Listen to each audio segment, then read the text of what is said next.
Are there examples of language being exploited for commercial gain?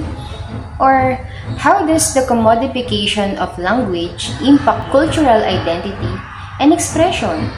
Samahan niyo kaming balikan ang panahon kung saan upang tuklasin kung paano nga ba nagsimula ang media na ating kinagigiliwan, katulad ng telebisyon, radyo, at pelikula. Atin unang tuklasin ang tungkol sa telebisyon. Ang telebisyon o sa salitang Tagalog, television ay isang telekomunikasyon na nagbibigay ng mga pahayag at pagbibigay ng mga impormasyon sa pamamagitan ng paglabas ng mga larawan at mga tunog nito. At noong 1953, isinilang ang telebisyon sa Pilipinas at si James Lindenberg ay isang Amerikanong inhenyero o engineer na nagtrabaho sa bansa. Ay itinaguri ang ama ng Philippine Television dahil rin sa kanya inistibya at ambag sa nagpakilala ng telebisyon ng mga Pilipino. Dahil rin sa kanya nagsimula ang pag-unlad ng industriya sa telebisyon sa Pilipinas at patuloy itong lumalago at nagbabago hanggang sa kasalukuyan na patuloy na tiyatakilik ng mga mamamayan. At dito rin na invento ang first broadcast sa Pilipinas at tinatawag itong Altero Broadcasting System or ABS. Then katapos ng ilang taon, mayroong bago ulit nagsimula at tinatawag itong Chronicle Broadcasting Network. At hindi rin nagtagal, binili ng CBN ang Altero Broadcasting System at dito rin nabuo ang ABS-CBN Network kung saan isa sa mga pinakamalaking broadcasting network at sikat na istasyon sa Pilipinas na natili pa rin hanggang ngayon para magbigay ng serbisyo sa mga mamamayang Pilipino. At magbibigay ako ng mga palabas noon at palabas ngayon, and magsisimula ako sa noon. Isa sa mga kilalang palabas sa telebisyon noong 90s ay ang Home Along the Riles na nagtatampok na mga sikat na artista katulad ni Dolphy, kick-off comedian, Claudine Barreto, Babalo. Ayun, palaging katandem ni Dolphy, hindi siya mawawala sa kada palabas si Dolphy, si Nova Villa at marami pa iba.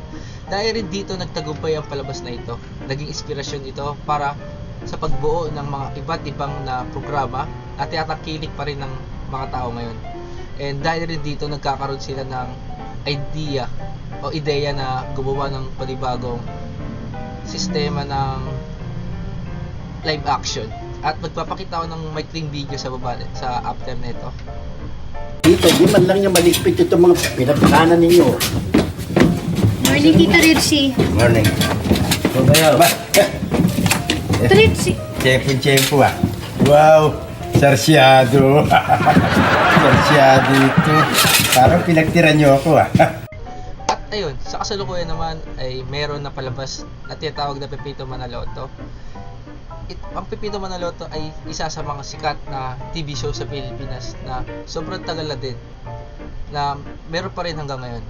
At pinapangunahan ito ng mga kilalang artista, lalo na si Michael B., isa sa mga sikat na komedyante dito sa Pilipinas, at sina Manilyn Reynes, John Fer, at marami pang iba. Pinapakita nila dito kung paano nga ba ang takbo ng pamilya, tiwala, at yung paano nila magsumikap para lang maabot yung kanilang pangarap. At nagpapakita ako ng maikling video dito. Ano pa, paano? Wala namang gumagamit ng pool na yan eh. Oo nga, no? Ba't kayong dalawa? Di na kayo nagsiswimming dyan? Tay, dami ko kasing ginagawa sa lagi akong puyat. Kasi pwede na po casual bathing suit kung masikip na. Paano? Ang bilis mo tumaba. Hindi kaya, tumangkad kaya ako. At ito naman isa sa mga pinakasikat na palabas ng araw, pati na rin ngayon, na tiyatakilik pa rin ng mga maraming tao, especially yung mga matatanda. Ito ang variety show na Itbulaga, na nagsimula sila noong 1979 na regular pa rin na ipinapalabas tuwing tanghali. At pinangungunahan ito ng mga kilalang tao na si Tito, Vic, and Joey. Dahil sa kanila nagsimula yung variety show na ito, and naging kilala sa loob at sa labas ng bansa. At naging haligi ng variety show sa telebisyon. Hanggang ngayon may mga palabas pa rin na nagalayong patuloy ng kanilang pamana.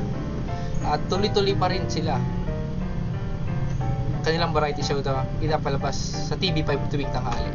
At ito ay may papakita akong maikling video ng kanilang programa.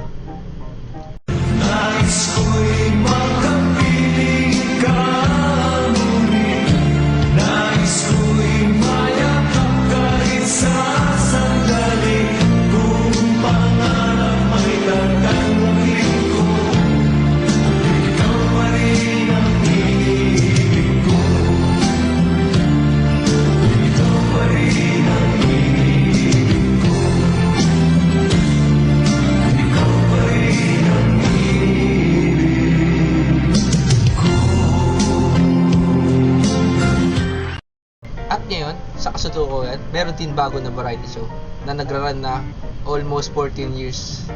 At ito ay tinatawag na Showtime. Naging kilala ito dahil sa mga kilalang artista na host doon. Ayun ay sina Bong Navarro, Vice Ganda, Ann Curtis, Jong Hilario, Karil at marami pang iba.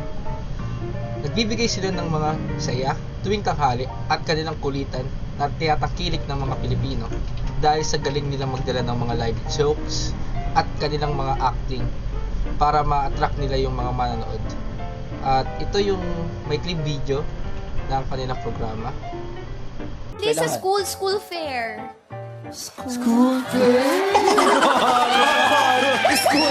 Sa amin, foundation day lang tawag ng sa ating school fair. Foundation day lang yung ako. Kayo mga mayayaman, maiba lang talaga kayo sa amin. Apakayabang nyo. Ayun, mapapansin natin yung malaking pagbabago ng mga palabas sa paglipas na maraming taon. Na dati ay yung mga palabas ay puro komedya lang at aksyon. Ay ngayon ay hinahaluan ng mga iba't ibang direktor ang kanilang mga palabas sa papagitan ng pagbabago ng genre para maging patok pa rin ang kanilang palabas hanggang ngayon. Ngunit bago pa man natin masilayan ang mga paborito nating palabas sa telebisyon, may naunang forma ng komunikasyon na umabot sa bawat sulok ng bansa. Ang radyo.